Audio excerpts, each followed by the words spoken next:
은혜가 있기를 축복합니다. 할렐루야. 주 예수의 은혜와 평강이 있을지어다. 오늘은 어린이 주일입니다. 어린이 주일 되면 주인공이 어린이가 맞지만 꼭 이날만 어린이 주인공이어야 하는 건 아니죠. 우리 아이들을 보면 참 감사한 마음이 듭니다. 시골 교회에서 변변치 않는 여러 가지 환경임에도 불구하고 또 이렇게 와서 또 함께 예배를 드리는 모습은 담임 목사로서 얼마나 감사한지 모릅니다. 이렇게 하자 그러면 이렇게 하고 저렇게 하자 그러면 저렇게 오고 얼마나 순종적인지 참 고맙습니다.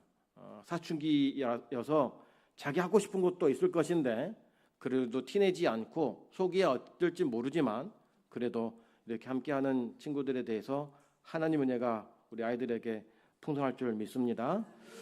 오늘은 이 아이들을 위한 따뜻한 메시지라기보다는 우리 아이들을 키우는 어른들, 부모 세대를 향한 조금 따끔한 말씀이 될 것입니다. 찌르는 말씀이 될 것입니다.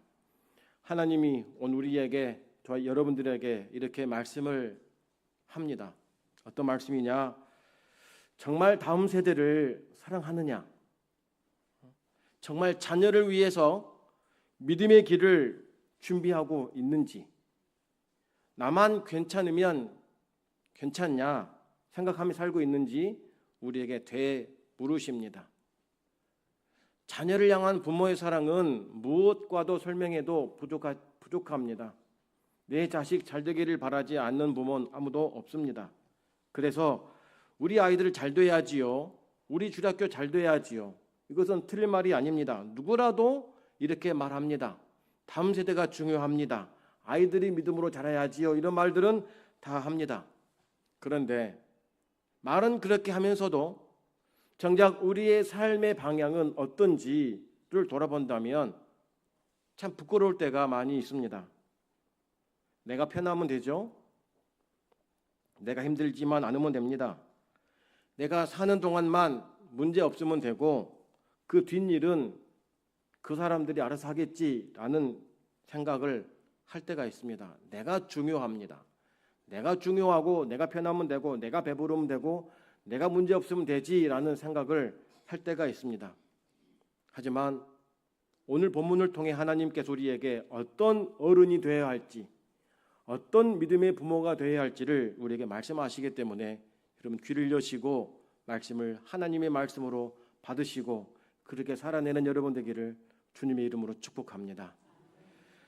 오늘 본문에 보면 자기 중심성은 결국 어디로 흐르느냐, 나만 아니면 된다는 마음으로 흘러간다는 것을 히스기야 왕을 통해 보여줍니다. 히스기야는 유다의 왕입니다. 성경은 그를 어떻게 평가하느냐, 하나님 앞에서 정직한 왕으로 평가합니다. 먼저는 우상을 제거했습니다. 그리고 하나님만 의지했습니다. 아수르 위협 앞에서도 기도함으로써 하나님께 나아갔던 왕이 히스기야 왕인 것입니다. 그러니까 사실 히스기야 왕은 처음부터 그렇게 악한 왕은 아니었습니다.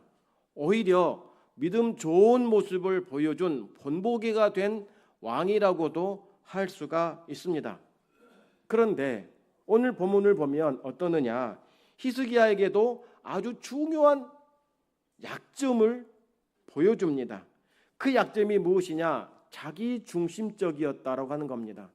믿음은 참 좋았어요. 하나님을 향한 마음과 믿음은, 올곧은 믿음은 좋았는데 그게 결국은 자기를 위한 믿음으로만 멈추고 말았다라고 하는 것이죠. 어느 날 히스기야가 죽을 병에 걸립니다.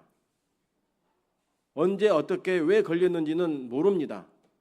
그런데 이사야 선지자가 와서 어떻게 말을 하느냐, 당신은 곧 죽을 거니까 집을 정리해라, 얼마 살지 못한다 라고 말합니다. 죽을 병에 걸렸기 때문에 살지 못한다, 이런 청천벽력과 같은 소식을 들은 것입니다. 여러분, 이보다 더 충격적인 소식이 어디 있겠습니까? 의사로부터 왜 이제 왔습니까? 늦었습니다. 그냥 집에 돌아가셔서 맛있는 것 드시고 하고 싶은 것 하시면서 사십시오라고 한다면 그게 기쁜 소식이겠습니까? 하늘이 노랗죠. 입맛이 돌아오지 않습니다.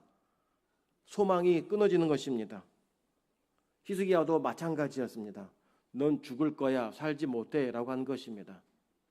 그때 히스기야의 반응이 무엇입니까? 하나님 앞에 무릎 꿇고 통곡하며 기도합니다. 여러분도 그러실 때가 있었죠? 질병 앞에, 중병 앞에서 하나님 고쳐달라고, 살려달라고 기도하며 울었던 때가 있지 않습니까? 이것도 참 옳은 것입니다. 믿음의 아름다운 방식이에요. 그 누구도 손쓸 수 없을 때 하나님만이 일을 하실 수 있음을 알았기 때문에 믿음의 기도를 울면서 한 것입니다. 하나님은 히스기야의 그 눈물의 기도를 들으시고 보셔서 생명을 15년 동안 연장시켜 주셨습니다. 얼마나 은혜입니까? 죽을 병이었는데 15년의 은혜를 더 주신 것입니다. 또 다른 인생을 살게 된 것입니다. 여러분들에게도 그러한 특별한 은혜가 있죠? 진작 죽을 몸이었는데 하나님 은혜로 살아나서 지금 두 번째 살고 있습니다라고 하시는 분들도 있을 것입니다. 끝날 줄 알았는데 하나님께서 다시 붙들어 주셨기 때문에 죽을 사람이 다시 살게 되었습니다. 그러면 어떻게 해야 됩니까? 이미 죽었어야 할, 땅에 묻혀야 될 사람이 살아났으면 그 이후의 삶은 달라져야 합니다. 더 겸손해야 되고 더 하나님 중심으로 살아야 합니다. 하나님께 살려달라고 애원해서 살려주심의 은혜를 받았다고 한다면 그 은혜를 힘입고서 더 주님을 매달리고 믿음의 길을 걸어가는 것이 은혜 받은 자의 모습이 아니겠습니까? 그런데 히스기야의 그 뒷이야기는 참 안타깝습니다. 역대하 32장 25절을 보면 히스기야를 어떻게 말하느냐? 은혜에 보답하지 않고 그의 마음이 교만해졌다 이렇게 말합니다. 무슨 이야기입니까? 잊어버린 거예요. 두 번째 인생을 살도록 은혜 주신 분이 하나님이심을 까먹고 더 교만한 삶을 살았다라고 하는 것입니다. 여러분 그렇게 된다면 15년의 인생을 더 산 것이 축복입니까? 불행입니까? 우린 이걸 분별할 줄 알아야 됩니다. 우리는 단순히 오래 살기를 바라면 안 됩니다. 여러분 요즘은 100세 시대라고 하죠. 오래 사는 것 누구나 다 희망합니다. 저도 마찬가지입니다. 그런데 오래 사는데 병중에 힘들게 고달프게 오래 살면 그게 행복이겠습니까? 불행이겠습니까? 또 오래 살긴 사는데 하나님을 떠나 오래 살면 그게 행복이겠습니까? 불행이겠습니까? 우리는 오래 사는 데 초점을 맞출 것이 아니고 남은 여생을 우리가 어떻게 살아야 할 것인가에 초점을 맞추고 살아야 됩니다. 값진 인생, 후회 없는 인생, 남은 받은 인생, 더 받은 인생을 어떤 마음으로 살 것인가가 더 중요하다고 하는 겁니다. 하나님으로부터 더 많은 시간을 받았다면 그 시간만큼 하나님을 더 사랑해야 합니다. 하나님께서 생명을 주셨다고 한다면 그 생명을 가지고 더 빛난 인생을 살기 위해서, 값진 인생을 살기 위해 무엇이 가치 있는지를 생각하고 그 길에 우리가 들어서야 됩니다. 하나님께서 기회를 더 주셨다고 한다면 그 기회를 가지고 나의 영광이 아니라 하나님의 영광을 드러내는데 삶의 초점을 맞추어 살아야 그 남은 인생이 값지다라고 하는 것이죠. 그렇기 때문에 여러분 오래 사는 것이 중요한 것이 아닙니다. 부유하게 사는 것도 중요한 것이 아닙니다. 여러분 건강과 부유함으로 무엇을 위해 사느냐, 어떻게 사느냐, 누구를 위해 사느냐 이게 중요한 겁니다. 인생의 초점과 목적을 어디에 두느냐로 우리가 정립을 해야 한다는 사실이죠. 그런데 히스기야가 그렇게 살았습니까? 아니요. 죽을 병에 걸리기 전까지는 그렇게 살았습니다. 그런데 죽을 병에 걸려서 살아났다면 더 집중을 해야 되고 이전보다 더 믿음의 길에 서야 되는데 그렇지 않다라고 하는 거예요. 바벨론 신하들이 와가지고 사신들이 와가지고 찾아옵니다. 아니 죽었다가 살아났다면서요. 아이고 고생 많았습니다 하고 찾아온 겁니다. 그러면 이것도 사실은 이제 히스기야가 말할 때 하나님의 은혜입니다. 기도했더니 하나님이 살려주셨죠. 당신들도 하나님을 믿어보지 않으시렵니까? 라고 했다면 얼마나 영광이 되겠습니까? 바벨론 자체가 우상 문화입니다. 우상이에요. 이방 나라입니다. 그 사람들에게 죽을 병 걸렸다가 살아난 사람을 위로하러 왔을 때 그때 절호의 기회가 하나님을 알릴 수 있는 기회입니다. 그런데 어떻게 합니까? 자기 궁에 있는 모든 무기들을 다 보여줍니다. 금은보화 창고 내가 이렇게 가지고 있습니다. 내 권력이 이렇게 짱짱합니다. 이렇게 지금 자기 과시한 거예요. 하나님의 영광이 아니고 자기의 권력과 과시를 드러낸 것입니다. 얼마 지나지 않아서 이사야 선지자가 다시 찾아옵니다. 그러면서 뭐라 말하느냐? 왜 이렇게 행합니까? 당신 곧 망합니다. 당신의 나라가 바벨론에 옮겨지게 될 것이고 당신의 자녀들도 잡혀갈 것입니다. 포로로 끌려갈 것입니다. 이렇게 예언을 하는 겁니다. 죽을 병에 걸린다, 집을 정리해라라고 했던 이사야 선지자 예언도 맞아떨어졌고 이사야가 다시 와서 왜 이렇게 행했습니까? 나라가 바벨론에게 넘겨가고 자녀들도 포로로 끌려갈 것입니다. 이렇게 예언을 했다고 한다면 이것이 성취되는 것은 기정사실 아닙니까? 그러면 히스기야가 해야 될 반응이 무엇입니까? 무릎 꿇으면서 제가 잘못했습니다. 어떻게 하면 이것을 막을 수 있습니까? 라고 해야 하는 것 아닙니까? 나라가 풍지박산나고 이방 나라에 넘겨가게 되고 우리의 자녀들이 포로로 끌려간다고 한다면 어떻게 해서든 막을 방법을 찾아야 할 것인데 히스기야의 반응이 충격적입니다. 나 살 동안만 별일 없으면 됩니다. 이렇게 얘기하는 겁니다. 이게 왕으로서 할 이야기입니까? 부모로서 할 이야기입니까? 얼마나 무책임한 생각입니까? 이게 바로 자기 중심적인 믿음을 가진 사람의 모습이에요. 겉으로는 신앙이 있는 척 보입니다. 하나님이 아니라 자기 중심이었습니다. 속내를 보니 결국 자기였어요. 믿음을 갖는 것도 자기였어요. 무릎 꿇는 것도 자기였습니다. 멀리 내다보지 않았습니다. 나만 편하면 되지, 나만 안 힘들면 되지, 내 시대만 괜찮으면 되지, 다음 문제는 그 사람들이 감당해야 할 목 아니야? 라고 말하는 겁니다. 여러분도 그렇게 생각하십니까? 나만 문제 없으면 되고 나만 행복하면 되고 뒷일은 그들이 몫이지 내가 어떻게 해? 라고 하는 것은 정말 무책임한 어른의 모습인 것입니다. 그렇게 살면 우리야 편할 수가 있습니다. 그러나 그 다음의 짐들은 우리의 자녀들이 고스란히 져야 돼요. 옛날에 어르신들은 어떻습니까? 못 배우고 못 먹었으니까 내 자식만큼은 잘 배우고 잘 먹이려고 내가 덜 먹고 안 입어서 자식의 교육을 위해 다 쏟았지 않습니까? 그래서 우리 자녀들이 잘 배웠고 나름 성공했지 않았습니까? 그 부모의 헌신이 자녀들에게 결실을 맺는 것입니다. 그런데 내가 편하다고 끝나버리고 만다면 지금 있어질 것 내가 다 먹어버리고 내가 다 누려버리면 우리 다음 세대는 빈털터리로 고생하며 싸워도 제대로 싸울지 불확실한 세상 속에 살 수밖에 없는 것입니다. 성도 여러분, 부모의 신앙은 다음 세대의 공기가 됩니다. 무슨 말이냐? 부모의 선택은 자녀들이 걸어갈 길에 큰 영향을 남기는 것입니다. 어떤 공기를 여러분 만드시렵니까? 이산화탄소로 숨막혀 죽게 하시렵니까?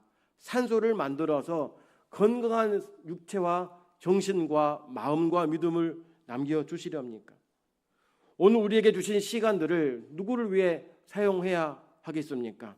하나님이 우리에게 주신 건강과 물질의 기회를 어떻게 써야 되겠습니까? 믿음 생활하면서 나만 편하면 되지라는 그 편협한 생각을 가지고 있지 않습니까? 이것은 미래를 포기하는 생각입니다. 하나님이 기뻐하시는 믿음이 절대 아닌 것입니다. 비록 어른 세대가 우리가 좀 힘들고 조금 불편하고 조금은 어색하고 그럴지라도 우리의 자녀들의 믿음 성장을 위해서라 한다면 얼마든지 우리를 드릴 수 있는 마음 자세가 필요한 것입니다. 히스기야의 마음과 믿음은 회개해야 될 믿음입니다. 자기 중심적입니다. 그 믿음은 건강한 믿음이 아니에요. 자기만의 믿음인 것입니다. 그래서 후세대를 가볍게 여기면 그 고통은 고스란히 우리 자녀들이 짊어지게 되어 있습니다. 하나님이 히스기야에게 경고했죠. 네 모든 집 소유가 바벨론으로 넘겨갈 것이다. 네 자손들 가운데 사로잡혀 갈 자들이 있을 것이다. 이렇게 말합니다. 결국에 히스기야의 좁은 시야, 편협한 믿음 때문에 자녀들의 고통이 연결되고 있는 것입니다. 이거 물론 유다가 멸망한 것은 히스기야 한 사람의 잘못 때문은 아닙니다. 여러 왕들의 죄악도 있어 왔지만 백성들의 죄도 있어 왔지만 시작이 바로 여기서부터 진행이 된 겁니다. 그렇기 때문에 오늘 본문이 우리에게 주는 분명히 보여주는 것이 무엇이냐? 어른 세대가 오늘 기성 세대가 우리가 무엇을 심느냐에 따라서 다음 세대가 미래의 결실이 달라진다라고 하는 것입니다. 우리의 수고로 자녀들이 잘되고 복되기를 바란다면 기꺼이 마다하지 않고 우리가 팔을 걷어 붙일 줄 알아야 되고 때로는 땀도 흘릴 줄 아는 마음을 가진 것이 어른이 가져야 될 자세 아니겠습니까? 이 자녀들이 나중에 커서 성인이 되어서도 똑같이 우리가 가져왔던 그 믿음의 발자취를 이들도 걸어가게 만들어야 하는 것입니다. 그런데 부모가 늘 싸운다면 그 상처를 누가 고스란히 입습니까? 자녀들이 입는 것입니다. 부모가 집에서 성공해라, 부자가 되라 이런 말만 한다면 어떻게 되겠습니까? 자녀들이 우리 엄마 아빠는 교회를 다니면서 믿음 얘기하지 않고 성공 얘기하고 성취 얘기하니 그런가 보다 라고 생각을 그렇게 맞춰가지 않겠습니까? 부모가 믿음 생활에 있어서도 형식적 예배를 드린다고 한다면 자녀도 믿음 생활을 멀리합니다. 왜 그럴까요? 보는 것이 있거든요. 보여지는 것이 아이들이 따라가는 것입니다. 그렇기 때문에 부모가 죄에 대해 회개하지 않고 잘못을 시인하지 않으면 자녀들도 죄에 대해서 대수롭지 않게 여기는 것입니다. 이것 좀 괜찮아 라고 한다면 자녀들도 우리 부모님도 이것 좀 한다고 했으니 이건 괜찮아 라는 의식을 갖고 있을 수밖에 없는 겁니다. 교회도 마찬가지입니다. 다음 세대가 중요하게 여기라고 말한다면 말만 할 것이 아니라 어떻게 해야 할 것인가를 방법을 구체적으로 가지고 함께 머리를 맞대고 나가야 합니다. 그들을 위해 기도해야 되고 그들의 영혼을 위해 시간을 내어야 되고 아이들이 사랑받고 있다라고 하는 것을 느끼도록 해줘야 합니다. 이게 우리가 가져야 될 믿음의 어른의 모습인 것입니다. 말로는 사랑한다, 말로는 다음 세대에 귀하게 여긴다라고 하면서 시끄럽다고 조용히 하라고 한다면 이게 말이 맞겠습니까? 교회 건축을 한다고 하면서 다음 세대를 위해서 좋은 시설을 준비한다고 하면서 가장 먼저 깎는 예산이 주일학교 예산이라고 하지 않습니까? 뭔가 맞지 않지 않습니까? 주일학교 돈 투자했는데 부응하지 않으니까 삭감하면 그게 되겠습니까? 그건 맞지 않습니다. 아이들은 투자하는 것입니다. 사랑을 붓고 마음을 쏟고 눈물로 기도하고 그래야 아이들이 자라는 것입니다. 세상 기업 개념으로 이거 투자했으니까 이만큼은 걷어야지라고 한다면 그것은 신앙 방식이 아닌 것입니다. 아이들은 어른들이 만드는 분위기 속에 자라게 되어 있습니다. 그래서 제가 여러분에게 종종 말씀드리는 것은 교회 안에서 어떻게 예배를 드리는지에 대해서 본을 보이라고 말씀드립니다. 기도는 이렇게 하는 것이다. 교회는 이렇게 섬기는 것이다. 헌금은 이렇게 드리는 것이다. 본을 보이는 것입니다. 따라해야 아이들도 본을 받기 때문인 것입니다. 여러분들은 자녀들에게 믿음을 남겨줍니까?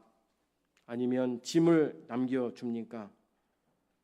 아이들에게 하나님을 더 사랑하게 만드는 사람입니까? 아니면 하나님을 멀게 하는 사람입니까? 여러분들은 내 편안함만 있으면 되지라는 그 마음입니까? 아니면 다음 세대를 위해서라면 이것은 내가 좀 희생하고 불편을 감수해야지라는 마음을 가지고 있습니까? 지금이야 피자, 치킨이 일반화됐지만 옛날에는 피자가 생소했을 때는 할머니, 할아버지들이 이 피자를 못 먹었죠. 그러니까 시골에 가면 빈대떡, 전 이것이었습니다. 그런데 손주들이 좋아한다 그러니까 싫어도 손주 주려고 그때는 준비를 합니다. 당신은 안 먹어도 손주를 위해서 준비했던 때가 있었습니다. 우리 어르신 세대에 자랄 때의 환경과 지금의 환경은 너무나 다르기 때문에 굳이 이게 필요하냐라고 할 수 있겠으나 아이들이 교회에 와서 마음껏 놀고 뛰놀고 주님을 향한 마음과 믿음이 자라는데 필요하다고 한다면, 우리가 할 수 있는 환경이라고 한다면 마음을 열고 이 일에 함께 마음을 모아야 하는 것입니다. 여러분, 엘리는 하나님의 제사장이었습니다. 하지만 아들들은 하나님을 두려워하지 않았습니다. 오히려 제사장 직분을 더럽혔습니다. 이 사실을 아버지 엘리가 몰랐던 건 아닙니다. 그런데 어떻게 행동하느냐? 말로 타이르기만 합니다. 심각한 죄를 저지르고 제사를 부정하고 더럽혔는데도 불구하고 따끔하게 혼내지 않고 말로만 타이릅니다. 아이, 그러면 안 돼. 하지 마. 이 사실을 하나님께서 모르시겠습니까? 엘리를 책망합니다. 그가 자기의 아들들이 저주를 자청하되 금하지 아니하였다라고 말합니다. 저주를 자청한 아들들의 행태를 보고도 아버지 엘리가 금하지 않았다, 바로잡지 않았다라고 말하는 겁니다. 몰랐던 것이 아니에요.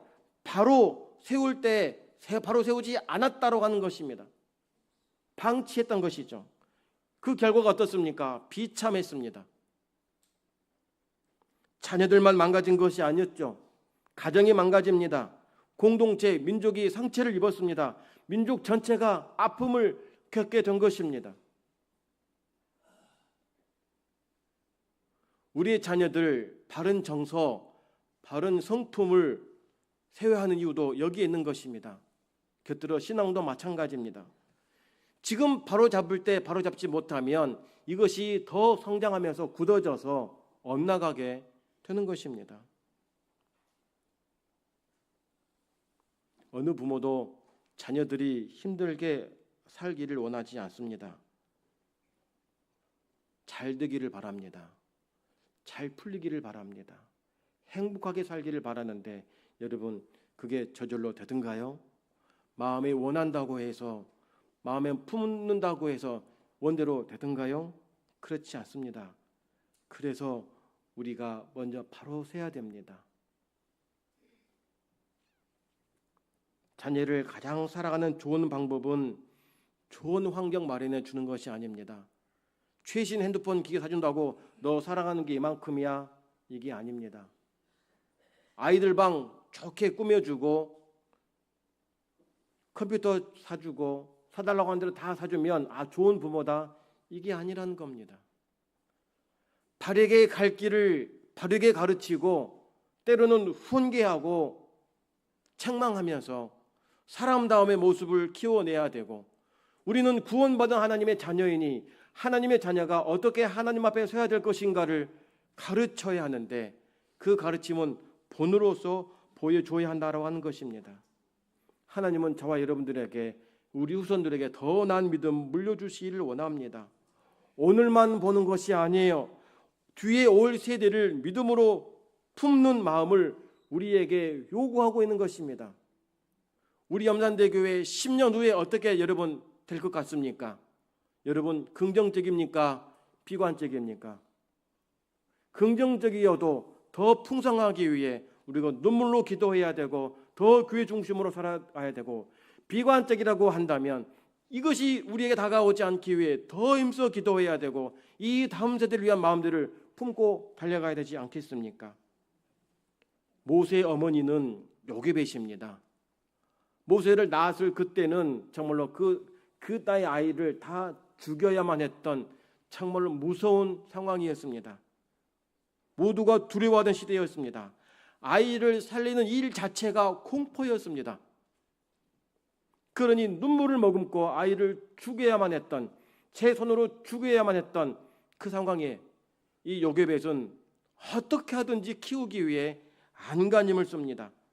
내가 죽더라도 이 아이만큼은 살려야겠다는 그 마음이 간절했습니다. 그 마음이 결국 어떻게 했습니까? 위대한 지도자 모세가 된 것이었고 이스라엘을 출애굽시키는 영향력 있는 사람으로 세웠지 않습니까? 요게벳이 죽음을 각오하고 아이 울음을 어떻게 하든지 멈추게 하고 최대한 키우면 키울 수 있는 끝까지 가서 양육을 하고 마지막에는 이제 하나님 앞에 너희를 맡긴다는 믿음으로 내맡겼을 때 하나님이 그 아이를 책임지지 않았습니까? 성도 여러분, 믿음의 사람은 현실 앞에 무릎 꿇지 않습니다. 이것도 없고 저것도 없고 이것도 안 되고 저것도 안 되니 못해가 아니라, 그러니까 하나님 앞에 더 간절히 간구하면서 하나님 일하시도록 기도하는 게 믿음의 성도의 모습이 아니겠습니까? 히스기야는 내 생전에 평안만 보았습니다. 뒷일은 걔네들이 알아서 할 거야 라고 하는 것도 얼마나 무책임합니까? 여러분, 왜 예수님께서 이 땅에 오셔서 우리를 살리시기 위해서 죽으셨습니까? 우리로 인해서 다음 세대가 구원의 열매를 맺고 구원의 꽃이 피어서 계속해서 하나님의 나라를 확장하기 위해서 우리에게 오셔서 죽음으로써 우리의 죄를 사하신 것입니다. 단순히 우리의 구원만을 위한 것이 아니고 우리로 말미암아 후세대가 계속해서 구원의 열매를 맺게 하시기 위한 하나님의 사랑과 마음을 우리에게 보이신 것입니다. 이것이 우리에게 소망입니다. 우리가 완벽한 부모가 아니어도 소망이 있고 우리가 부족한 어른일지라도 소망이 있는 이유는 왜 그럽니까? 내가 얼마나 잘했는가에 달려있지 않기 때문인 것입니다. 우리의 소망은 예수님이 무엇을 하셨는가에 달려있기 때문인 것입니다. 우리는 모든 일은 사실 열매를 잘 맺지 못합니다. 그런데 주님의 능력 의지하고 하나님을 바라볼 때에 그 능력이 우리를 통해 일하실 때 열매를 맺는다라고 하는 것입니다. 성도 여러분, 그래서 오늘부터 할 것이 있습니다.